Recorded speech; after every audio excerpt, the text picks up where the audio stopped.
ہمارا دل تو اتنا کٹھور ہو چکا ہے، نوجوانوں کا موبائل لے کر چیک کیا جائے، ان کے یوٹیوب کی پلے لسٹ میں جا کے دیکھا جائے انہوں نے کتنی دیر اپنا ٹائم قرآن کو سننے میں گزارا، کتنا ٹائم انہوں نے علماء کے بیانات کو سننے میں گزارا، اور کتنا ٹائم انہوں نے فلمی ناچ گانوں میں گزارا، کتنا ٹائم انہوں نے کامیڈی دیکھنے میں گزارا، کتنا ٹائم انہوں نے فیس بک کی ریلز دیکھنے میں گزارا۔ آج فضول اور لایانی چیزیں دیکھنے میں ہمارا نوجوان اپنا کتنا ٹائم ویسٹ کر رہا ہے۔ میرے پیارے نوجوان ساتھیوں، اگر آپ کے دل کو میوزک سے سکون مل رہا ہے، گانے سے سکون مل رہا ہے، اگر آپ کو فیس بک کی بیہودہ ریل سے اور انسٹاگرام کے گندے ویڈیوز سے مزہ آ رہا ہے، اس کا مطلب یہ ہوا کہ آپ کا دل مردہ ہو چکا ہے، کیونکہ قرآن کہتا ہے الا بذکر اللہ تطمئن القلوب۔ او لوگو، اللہ تعالیٰ کے ذکر سے ایمان والوں کے دل کو سکون ملتا ہے۔ جس دل میں ایمان ہوگا اس دل کو اللہ تعالیٰ کے ذکر سے اور قرآن سے سکون ملے گا۔ آج بھی میں دعوے کے ساتھ آپ سے کہتا ہوں، عربی آپ کی زبان نہیں ہے، آپ بہار کے دربھنگا کے علاقے کے رہنے والے، آپ کی اپنی ایک مخصوص زبان ہے، عربی آپ کو نہیں آتی ہوگی، پھر بھی اگر آپ کسی اچھے قاری کی آواز میں اگر قرآن کریم کو آپ موبائل پر چلا کر کے اس کی تلاوت کو سنیں، ایئر فون کانوں میں لگا لیں، ہیڈ فون کانوں میں لگا لیں، میں دعوے کے ساتھ کرتا ہوں میرے بھائیوں کہ وہ قرآن آپ کے دل کے تاروں کو چھیڑے گا، وہ قرآن آپ کے دل پر اپیل کرے گا۔ یہ قرآن کی خاصیت ہے میرے پیارے ساتھیوں۔ آج ہم حرم میں دیکھتے ہیں جب شیخ عبد الرحمن السدیس قرآن پڑھتے ہیں، جب شیخ شریم جب وہ قرآن پڑھتے تھے، حرم میں افریقہ کا کالا بھی ہے، امریکہ کا گورا بھی ہے، بنگال کا بنگالی بھی ہے، انڈیا اور پاکستان کا اردو ہندی بولنے والا بھی ہے، مختلف علاقوں کے لوگ ہیں، زبانیں الگ ہیں، کلچر الگ ہیں، مگر جب قرآن پڑھا جاتا ہے، عذاب کی آیتیں آتی ہیں، شیخ سدیس بھی رونے لگتے ہیں، شیخ شریم بھی رونے لگتے ہیں، اور وہ عربی نہ جاننے والا بھی جب وہ قرآن سنتا ہے اپنی آنکھوں پر اس کو بھی اختیار نہیں ہوتا، وہ بھی رونے لگتا ہے۔ یہ قرآن وہ کتاب ہے میرے ساتھیوں۔ اسی لیے اللہ اس کتاب کے بارے میں کہتا ہے لو انزلنا ھذا القرآن علی جبل لرأیتہ خاشعا متصدعا من خشیۃ اللہ، اگر اس قرآن کو ہم نے کسی پہاڑ کے اوپر بھی اتارا ہوتا تو پہاڑ بھی اللہ کے خوف سے ریزہ ریزہ ہو جاتا۔ اے انسانوں، تمہارے دل تو بڑے کمزور، بڑے نازک ہیں، گوشت پوست کے بنے ہوئے معمولی سے دل ہیں، قرآن کسی پہاڑ پہ اترتا تو پہاڑ بھی چور چور ہو جاتا، تمہارے دل کی کیا حیثیت ہے؟ تو قرآن سے اپنا تعلق جوڑو میرے پیارے ساتھیوں، قرآن آپ کے دل کو موم بنائے گا، قرآن آپ کے دل کو نرم بنائے گا۔ میری پیاری ماں بہنوں، افسوس کی بات ہے آج آپ بھی قرآن سے بہت دور ہیں۔ آج بعض خواتین کا فون آتا ہے، مولانا صاحب ہم اپنے مخصوص ایام میں ناپاکی کی حالت میں، جن ایام میں نماز پڑھنا ہمارے لیے منع ہے، ان ایام میں ہم قرآن پڑھ سکتے ہیں یا نہیں؟ تو کان کھول کر کے سن لیں، جو صحیح مسئلہ جو علماء محققین نے بیان کیا ہے کہ قرآن کو ٹچ کرنا، حیض کی حالت میں عورت ڈائریکٹ قرآن کو ٹچ کرے یہ منع ہے، اس میں بھی اختلاف ہے، لیکن چلو جو زیادہ راجح اور مضبوط بات ہے وہ یہی ہے کہ عورت اگر پیریڈ میں ہے تو ڈائریکٹ قرآن کو ٹچ نہ کرے، مگر قرآن پڑھنے سے منع نہیں کیا گیا۔ اور آج موبائل پر آپ کو قرآن پڑھنے کی سہولت ہے، میری پیاری ماں اور بہنوں، آپ کے پاس کوئی بہانہ نہیں ہے، اینی ٹائم جہاں چاہیں آپ قرآن پڑھ سکتے ہیں۔ اس قرآن سے اپنا تعلق جوڑو میرے بھائیوں، آپ سے بھی کہتا ہوں، میری بہنوں آپ سے بھی کہتا ہوں، یہی وہ قرآن ہے۔ اما عائشہ رضی اللہ تعالیٰ عنہ چاشت کی نماز پڑھ رہی ہیں اور اسی قرآن کی تلاوت کر رہی ہیں، اور قرآن پڑھتے پڑھتے جب اما عائشہ سورہ طور کی اس آیت پر پہنچتی ہیں فمن اللہ علینا ووقانا عذاب السموم، سورہ طور کی تلاوت کری حضرت عائشہ، اور اس آیت پر جب پہنچتی ہیں کہ جنتی جب جنت میں جائیں گے تو کہیں گے اے اللہ تیرا احسان ہے ہم پر کہ تو نے ہم کو جہنم کی آگ سے بچا لیا۔ جب اما عائشہ اس آیت پر پہنچی، ان کے بھتیجے قاسم بن محمد ان سے ملنے کے لیے آئے، بھتیجے نے دیکھا کہ میری پھوپھی جان قرآن پڑھ رہی ہیں، سورہ طور پڑھ رہی ہیں چاشت کی نماز میں، تو بھتیجے وہاں سے چلے گئے اور بہت دیر کے بعد مارکیٹ میں سودا سلف لینے کے بعد بہت دیر کے بعد جب واپس آئے، کیا دیکھتے ہیں میری پھوپھی جان اسی آیت کو پڑھتی چلی جا رہی ہیں اور روتی چلی جا رہی ہیں، اپنے آنسوؤں کو دوپٹے سے پوچھتی چلی جا رہی ہیں۔ فمن اللہ علینا ووقانا عذاب السموم، اے اللہ تیرا احسان ہے ہم پر کہ تو نے ہم کو جہنم کی آگ سے بچا لیا۔ حضرت عائشہ اس آیت کو پڑھ کر کے بار بار رو رہی ہیں۔ میرے پیارے ساتھیوں، میری پیاری ماں اور بہنوں، وہ قرآن آج ہمارے پاس بھی ہے۔ اگر اپنے دل کی بھلائی چاہتے ہو، اپنے دل کو نرم کرنا چاہتے ہو، تو ذرا قرآن سے اپنا تعلق مضبوط کرو اور قرآن سے جڑو میرے پیارے ساتھیوں۔ دل کی سختی کو اگر دور کرنا ہے میرے پیارے بھائیوں، تو دنیا میں بہت ساری چیزیں جو جائز ہیں، جائز چیزوں کو بھی حد سے زیادہ ان سے تعلق نہ جوڑو۔ مثال کے طور پہ کھانا پینا پہننا ظاہر کی جائز ہے، مگر آپ ان جائز چیزوں میں بھی جب حد سے زیادہ مبتلا ہو جائیں گے تو دل کٹھور ہو جائے گا۔ جیسے بعض لوگ کیا ہوتے ہیں، ان کو ہمیشہ کھانے ہی کی بات رہتی ہے کہ آج یہ کھائیں گے کل وہ کھائیں گے، طرح طرح کے کھانے پینے، یعنی زندگی کا مقصد کیا ہے؟ چٹپٹی چیزیں کھانا، کھانا ہی کھانا ان کی زندگی کا مقصد ہے۔ بعض لوگوں کو آپ دیکھیے صبح کو الگ کپڑا پہن رہے ہیں، شام کو الگ کپڑا پہن رہے ہیں، یعنی کپڑے ہی ان کی زندگی کا مقصد ہے۔ بعض عورتوں کو دیکھیے، ان کی زندگی میں کپڑے، میری الماری میں اتنے کپڑے ہیں، میرے وارڈروب میں اتنے کپڑے ہیں، کپڑوں کو انہوں نے زندگی بنا کے رکھا ہے۔ یاد رکھو میرے پیارے ساتھیوں، اس دنیا سے اتنا ہی تعلق جوڑو جتنے کی ضرورت ہے۔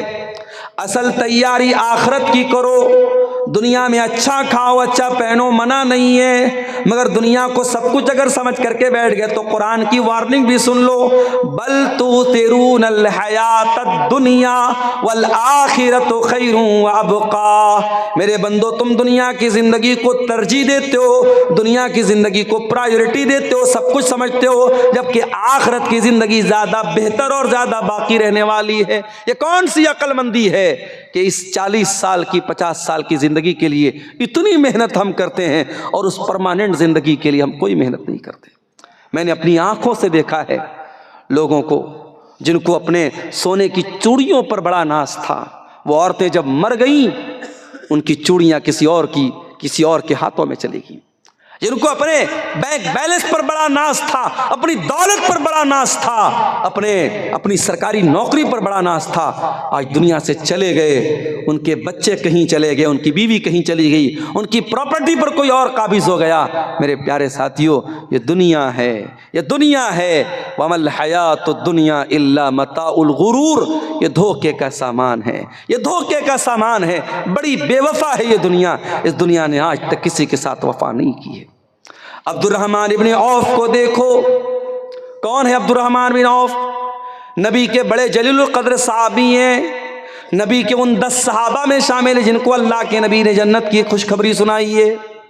رمضان کا مہینہ ہے، دسترخوان لگا ہوا ہے، عبد الرحمن بن عوف افطار کرنے کے لیے بیٹھے ہوئے ہیں۔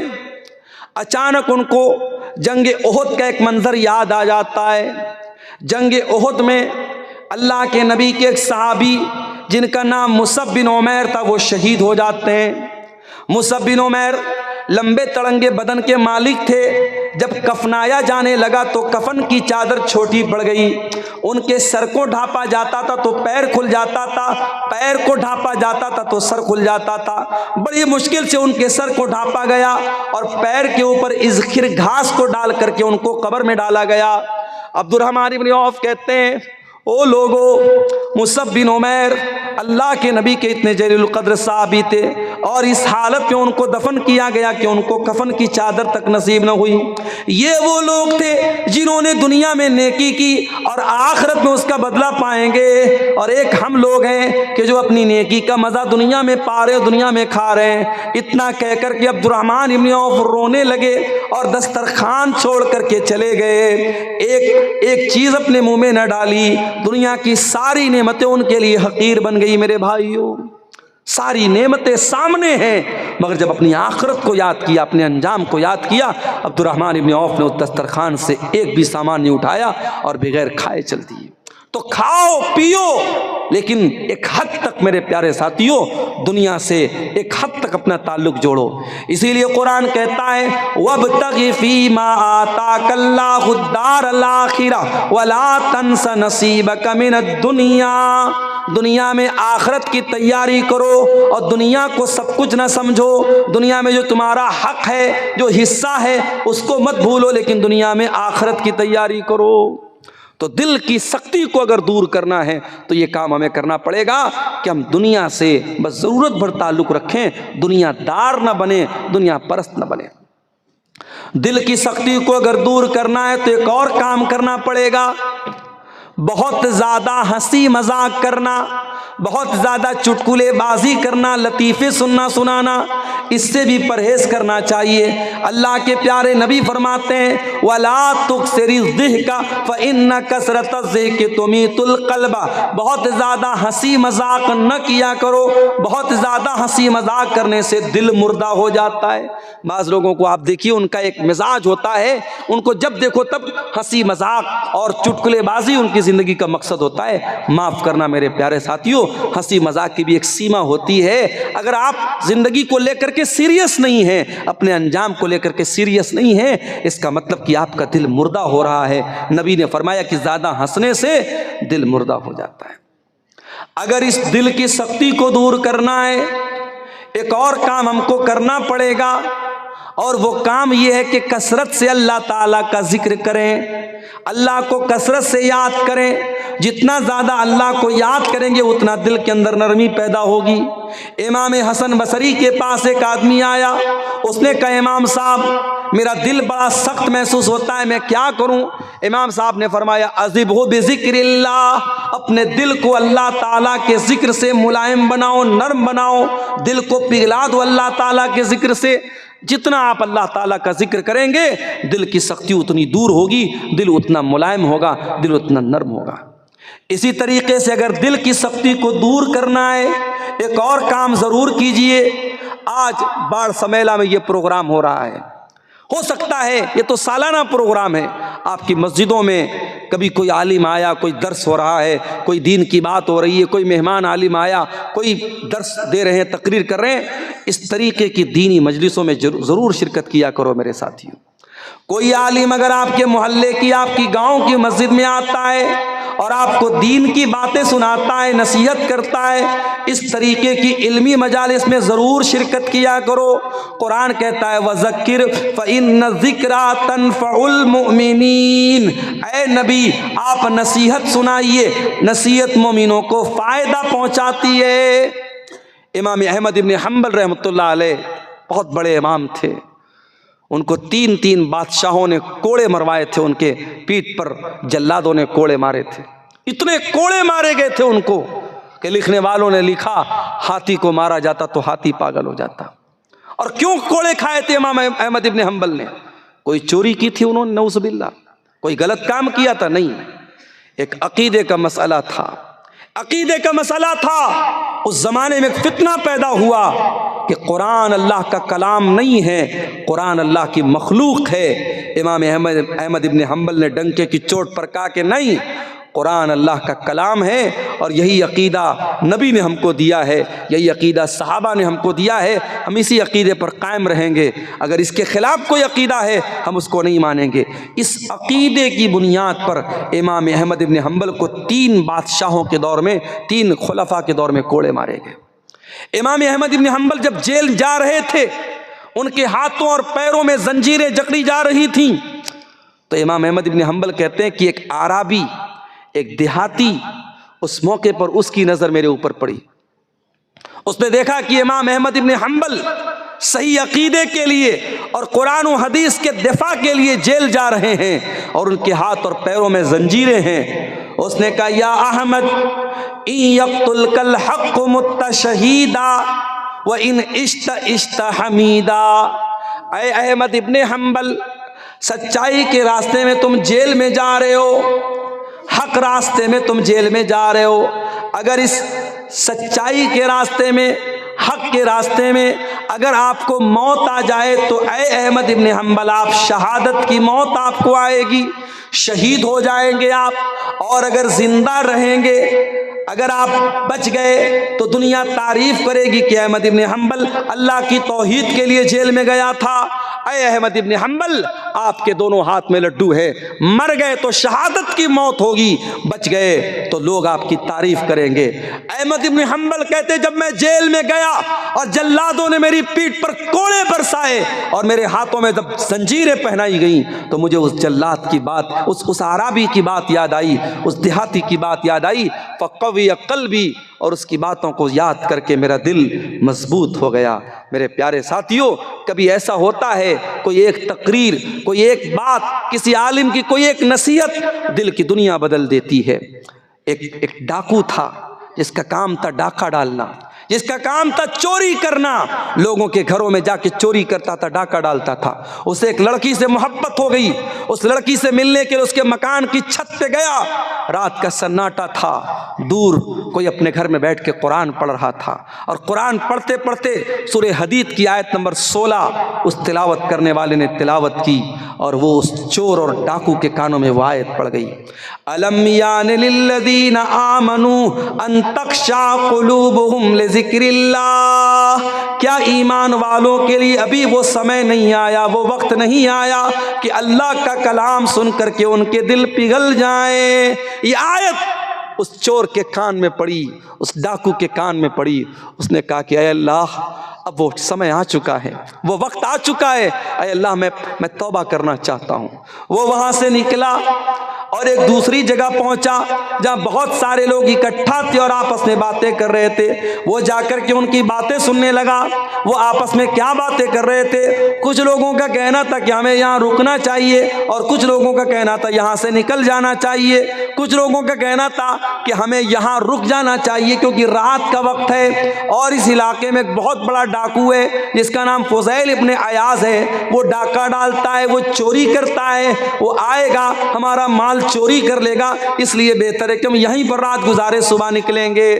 وہ چور، وہ ڈاکو جس کا نام فضیل ابن عیاض تھا، اس نے کہا کہ اے اللہ تیرے بندے مجھ سے ڈرتے ہیں، اے اللہ تو مجھ سے ڈرتے ہیں اور میری وجہ سے اپنا سفر کینسل کر رہے ہیں، میری وجہ سے یہاں وہ رات میں آرام کر رہے ہیں، اس ڈر سے نہیں جا رہے کہ ان کا مال نہ چوری ہو جائے۔ اے اللہ میں سچی توبہ کرتا ہوں، میں وعدہ کرتا ہوں کہ اب ساری زندگی تیرے گھر میں گزار دوں گا، خانہ کعبہ کے پاس گزار دوں گا۔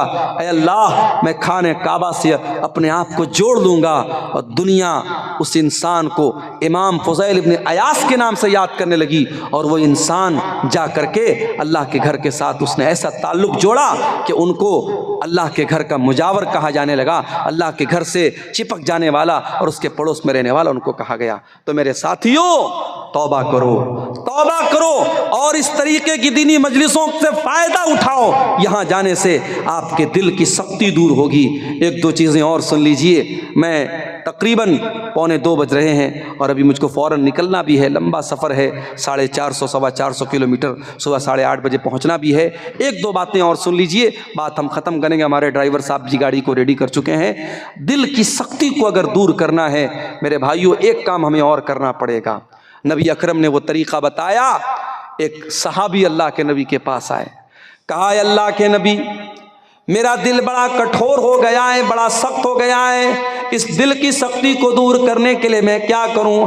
آپ نے فرمایا امسح براس الیتیم، کسی یتیم کے سر پہ ہاتھ پھیر لو، کسی یتیم کے سر پہ ہاتھ پھیر لو، کسی یتیم کی پرورش کر دو، کسی یتیم کی کفالت کر لو، کسی مدرسے میں یتیم بچے پڑھ رہے ہیں اس یتیم بچے کی پڑھائی کا خرچ اٹھا لو میرے بھائیوں، اس سے بھی آپ کا دل نرم ہو جائے گا۔ یہ میں نہیں کہہ رہا ہوں، یہ جناب محمد رسول اللہ صلی اللہ علیہ وسلم کہہ رہے ہیں اپنے صحابی سے، امسح براس الیتیم، یتیم کے سر پہ ہاتھ پھیرو تمہارا دل نرم ہو جائے گا۔ میرے بھائیوں آج اپنے دلوں کو نرم کرنے کی ضرورت ہے۔ آج گناہ کر کر کے، اللہ کی نافرمانی کر کر کے ہم نے اپنے دلوں کو ایسا بنا لیا ہے کہ قرآن کہتا ہے کلا بل ران علی قلوبہم ما کانوا یکسبون، اے میرے بندو گناہوں کی پرت تمہارے دل کے اوپر چڑھ چکی ہے، تمہارے دلوں پر پردہ چھا گیا ہے، لیئر چڑھ گئی ہے گناہوں کی وجہ سے، تمہارے کرتوتوں کی وجہ سے۔ اگر گناہوں کی اس پرت کو دور کرنا ہے میرے عزیزو توبہ کے ذریعے دور کرو، استغفار کے ذریعے دور کرو، قرآن کی تلاوت کے ذریعے دور کرو، اسی طریقے سے موت کو یاد کیا کرو۔ کبھی کبھی ایسے ہی قبرستان چلے جاؤ۔ ہمارے یہاں کوئی ضروری نہیں ہے کہ ماں اگر انتقال کر گئی ہے ماں کے لیے مغفرت کی دعا کرنا ہے تو قبرستان جانا ضروری نہیں۔ ماں کے لیے مغفرت کی دعا کرنا ہے ہم گھر میں بیٹھے بھی کر سکتے ہیں، مسجد میں بیٹھ کے بھی کر سکتے ہیں۔ قبرستان مغفرت کی دعا کرنے کے لیے جانا ضروری نہیں ہے، قبرستان جاؤ موت کو یاد کرنے کے لیے۔ کبھی سوچو، کبھی تصور کرو کہ وہاں ہم کو بھی جانا ہے، ایک دن آئے گا۔ دنیا میں ہماری بڑی شہرت ہے، بڑا نام ہے، چار لوگ اپنے کاندھے پر سوار کر کے قبرستان میں لے کے جائیں گے اور مٹی کے حوالے کر دیں گے۔ بڑے بڑے اپنے زمانے کے ترم خاں، بڑے بڑے دولت والے، بڑی بڑی شہرت والے اور بڑے بڑے اپنے نام کے آگے لمبے چوڑے القاب لگانے والے آج منو مٹی کے نیچے دفن ہے میرے پیارے ساتھیوں، اور کوئی ان کا پرسان حال نہیں ہے۔ اس قبر کی تاریکی میں ہم سب کو جانا ہے اور ہم سے 3 سوال ہوگا، مجھ سے بھی ہوگا، آپ سے بھی ہوگا۔ من ربو کا، من نبیوں کا، ما دینوں کا، تیرے رب کون ہے، تیرے نبی کون ہے، اور تیرا دین کیا ہے۔ اور ان تینوں سوالوں کا جواب میتھمیٹکس کی کتابوں میں نہیں ملے گا، ان تینوں سوالوں کا جواب سائنس کی کتابوں میں نہیں ملے گا، ان تینوں سوالوں کا جواب کانوینٹ اسکولوں میں نہیں ملے گا۔ معاف کیجئے گا، میں انگلش میڈیم تعلیم کی توہین نہیں کر رہا ہوں، میں سائنس کی اہمیت کو نہیں گھٹا رہا ہوں، میں میتھمیٹک کی اہمیت کو نہیں گھٹا رہا ہوں، مگر اتنا ضرور آپ کو بتاؤں گا کہ قبر میں آپ کو کام آئے گا تو رب کا قرآن کام آئے گا۔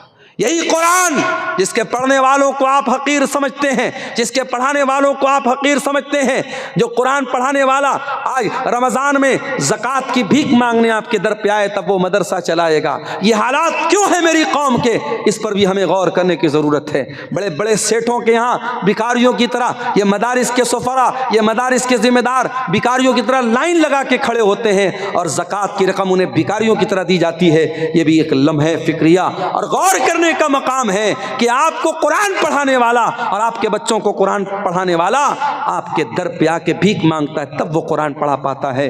یہ بہت افسوس کی بات ہے میرے بھائیوں۔ جب مومن قبر کے تینوں سوالوں کا صحیح جواب دے گا، میرا رب اللہ ہے، میرا دین اسلام ہے، میرے نبی محمد صلی اللہ علیہ وسلم ہے، تو فرشتہ پوچھے گا کہ تجھے ان تینوں سوالوں کا جواب کیسے پتا چلا؟ تو وہ کیا کہے گا؟ قرأت کتاب اللہ فآمنت بہ وصدقت بہ، میں نے قرآن پڑھا تھا، میں نے اللہ کی کتاب کو پڑھا تھا، اس پر ایمان لایا تھا، اس پر تصدیق کی تھی۔ میں قرآن کا عالم تھا، میں قرآن کا حافظ تھا، میں نے قرآن کو سمجھا تھا، میں نے قرآن کو پڑھا تھا۔ قبر میں بھی یہ قرآن آپ کے کام آئے گا اور قیامت کے دن بھی یہ قرآن آپ کے کام آئے گا۔ قیامت کے دن یوم یفر المرء من اخیہ وامہ وابی وصاحبتہ وبنی، نہ بیٹا باپ کے کام آئے گا، نہ بیوی شوہر کے کام آئے گی، نہ بھائی بھائی کے کام آئے گا، لیکن قرآن وہاں بھی آپ کے کام آئے گا۔ نبی اکرم فرماتے ہیں اقرأوا القرآن فإنه یأتی یوم القیامت شفیعا لأصحابہ، قرآن پڑھا کرو، قرآن قیامت کے دن سفارش کرے گا تمہارے لیے، تمہارے حق میں اللہ تعالیٰ سے لڑے گا۔ میرے بھائیوں، قرآن سے اپنا تعلق مضبوط کرو، موت کو یاد کرو، قبرستان جایا کرو، اس سے بھی انشاءاللہ ہمارے دلوں کی سختی دور ہوگی۔ اور آخری چیز میرے پیارے ساتھیوں، دل کی سختی کو دور کرنا ہے تو دل کے مالک سے اپنی لو لگا لو۔ دل کا ریموٹ کنٹرول اللہ کے ہاتھ میں ہے، دل کا مالک اللہ ہے۔ اللہ جب تک نہیں چاہے گا آپ کا دل ہدایت پر نہیں آ سکتا، آپ کا دل صحیح راستے پر نہیں آ سکتا، اور جس دن اللہ چاہے گا بڑے سے بڑے گمراہ انسان کو اللہ ایمان کی توفیق دے دے گا۔